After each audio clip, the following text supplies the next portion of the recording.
video with you people, bringing you a gun update video. This is the first gun update video I've done since I put my review out of the Bushmaster XM-15. As you can see, if you've watched the other videos, it's got a lot of changes on it. So let's go ahead and take a look at what I've done to it. Alright guys, thanks. What's up guys? Thanks for checking out my update video. I have my Bushmaster XM-15 here. If you haven't seen the previous video I made about my rifle, you can go ahead and check that out on my channel, and you can kind of see the different things I've done to it and the changes that I made. And I hope you guys enjoy it, and I hope you guys like what I've done. So first off, the biggest addition would be the addition of the VTAC Alpha Rail by Troy Industries. So I went ahead and decided to get the Troy 15-inch alpha rail because I wasn't really happy with the quad rail that was on there before. I mean, don't get me wrong, it performed great. It did what it was supposed to do. However, it just wasn't at the length that I wanted to have the rifle, and to for me, I wanted to experiment with the holdover grips and stuff like that. So I really couldn't get a good purchase on the rifle with the way it was set up before. So this one, it's met my expectations and exceeded them. So I mean, this is a great rail. If you guys are wondering or thinking about it, upgrading to a different rail, I suggest this one. It's been a great rail so far. It went on fairly simple. I had to do a little bit of grinding on the gas block to get it to fit.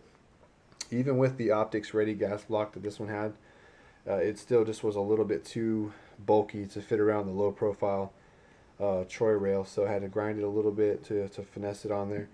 But once we got it on, it fits great. It's super sturdy, and it does. I don't feel like it's going to come loose anytime soon, or come off while I'm shooting or anything like that. So I mean, this is a really cool rail, really simple to go on, and it's performed flawlessly for me. So if you guys are thinking about it, definitely go ahead.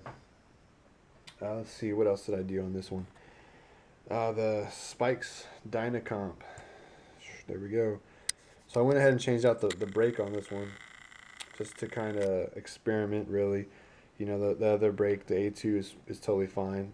But this one, I mostly got it for aesthetics. I know that sounds kind of lame, but I don't really have a reason to change out my A2. But I like the way this one looks, and I kind of wanted to experiment with different flash hiders and muzzle brakes just to see if they really did help with my follow-up shots and things like that. I haven't had a lot of time with this one on here to really feel the difference yet, but I feel like the more I train with it and the more I shoot with it, the better it'll feel. So if you're looking to upgrade your brake, this has performed good for me. It hasn't had any failures or anything. It went on very simple.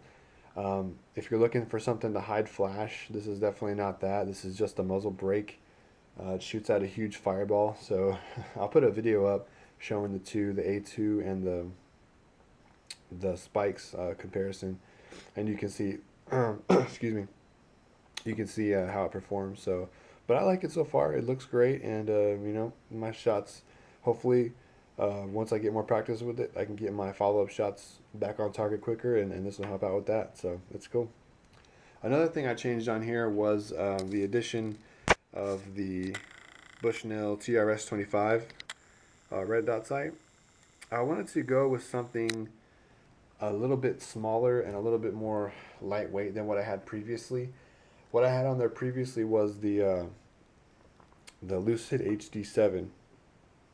So as you can see here, the Lucid is much bigger and much heavier than the Bushnell TRS-25, and I wanted something where it was going to lighten up the gun, make the overall profile a little bit smaller, make it easier to handle, and I think this definitely does that. It's a super cheap sight. I got it for like $70 on Amazon, with the addition of the mount, which was only 10, so like 80 total in a red dot.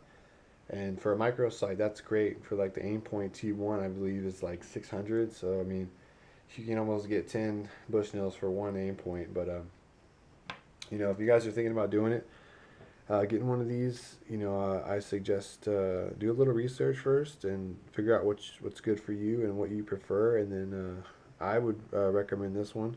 It hasn't had I haven't had any problems with it yet. It's worked great. So I mean, it's done exactly what I needed it to do. It's a red dot, and it weighs a lot less than my previous red dot sight. So that's what I was asking it to do, and it's been doing it. So yeah. So that's about it right now for the rifle. I'm not really sure what I have planned for it next. I've been toying around different ideas, maybe painting it, something like that. But I haven't really thought about anything else that I need to do with it right now. Um, but it's been running great, and I think it looks awesome now. And I hope you guys enjoyed the video. If you have any questions or comments for me, leave them down in the comments section, and I'll try to get back to them as soon as I can. All right, guys. Later.